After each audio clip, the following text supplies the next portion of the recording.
Finally, Freddy gets his revenge on these brand new kids who did nothing to him, and their parents are brand new too, and they did nothing to the original Freddy Krueger before he became the supernatural monster that he is. But he's getting his revenge! A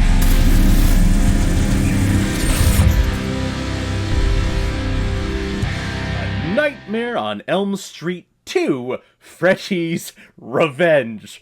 What that revenge is, again, I have no idea, but this film was released in 1985 and is directed by Jack Shoulder, who's also behind such films like Alone in the Dark, The Hidden, and Wishmaster 2, Evil Never Dies. And this film is starring Mark Patton, Kim Myers, Robert Russler, Klug Lager, Hope Lang, and Robert Englund. So I had the opportunity to go back to how this channel was originally conceived of, where I have all of the movies that I've collected in a random generator, and I just randomly pick.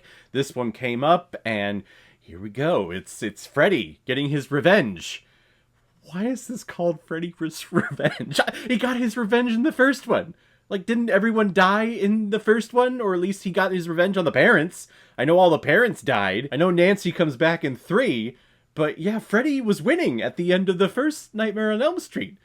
What is he getting his revenge here for? It's been 5 years since the events of the first Nightmare on Elm Street film, and the Walsh family has moved into town and has moved into the old home that Nancy Thompson formerly lived in and had all of her supernatural dreams with Freddy in them. And our main story focuses on the big teenager in that household now called Jesse, who's starting to have very strange and weird dreams that leaves him in a pool of his own sweat whenever he wakes up. But when people who he knows and are close to in the neighborhood start showing up dead every morning, Jesse feels that the man in his dreams known as Freddy is the one behind it. And Freddy, you see, is using Jesse to carry out all of these murders on these people.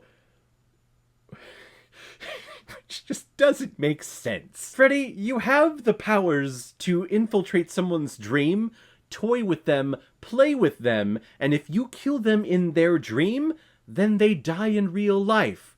So, why do you need to have this real-life person do all of the killings for you in real life when you could just do it in your nightmares? And it's easy. It's all done like that. You don't have to go through the whole transfusion of your body and someone else's to do the thing. This whole concept is so convoluted and so weird, and again, it just doesn't make sense. I enjoy this franchise. I like this character of Freddy Krueger, the whole idea of this man who infiltrates your dreams and just freaking toys with you all the time. Is an amazing concept, and people have latched onto it. They've made like 10 or 12 of these films. They even become superhero films at one point in Elm Street 3, and then also in 4 when you had certain people getting powers in their dream to take on Freddy. But this one, from my recollection, is one of the weirdest, and it's so freaking strange. And it just doesn't make sense in the whole legend and lore of who Freddy Krueger is. And it's a classic 80s slasher film where you have the overacting and you have the stereotypical parents in the movie that don't believe their kids, even though they're coming down just dripping of sweat. The dad is like, no, it's not hot in here. The AC is working just fine. And then when it's not, he blames the son because it's his fault and he just wants attention from the parents. All up until the teenagers are actually starting to have sex, and then Freddy shows up and kind of rips open Jesse's body and is like, hey everybody, I'm here in real life. And then he kills a couple of people at a teenage pool party, and they're all like, who's that guy?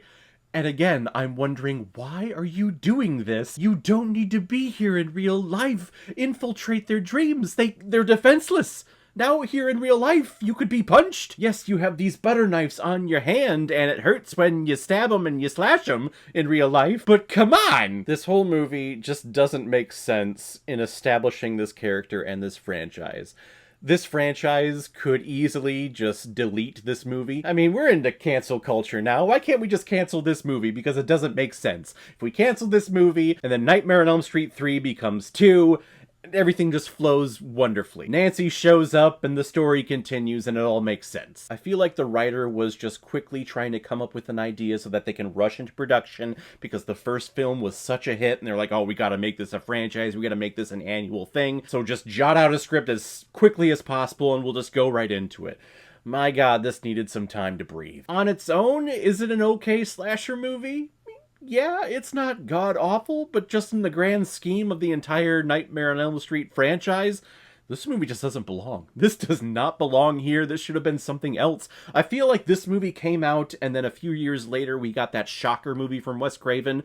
I feel like this movie was supposed to be Shocker, and thankfully Wes Craven, waited to direct that one and make that one a little bit later, because he learned from the mistakes of this movie. Even though he wasn't involved, he wasn't directing this movie, he still saw it, and was like, hey, I kind of have a similar idea that's a little bit better, and it's not going to ruin this character that I fully established in the first movie. I'm going to give a Nightmare on Elm Street 2 Freddy's Revenge 2 out of 5 Blu-rays. I've had better. So guys, if you've seen Elm Street 2 Freddy's Revenge, what did you think about it? And on that, I mean, I haven't covered all of the Elm Street films on this channel, but what is your ranking of all of the Nightmare on Elm Street movies in the entire franchise, including Freddy vs. Jason? I think they include that in the whole legacy bundle whenever you get physical media, if you're into that sort of thing. Whatever you thought, comment below, let me know what you thought about it. And as always, if you like what you see here, if you like my take on movies, then hit the subscribe button and make sure you hit that bell so the next time I release next movie review. So guys, I will see you next time on the channel, but in the meantime, be well, be good to each other,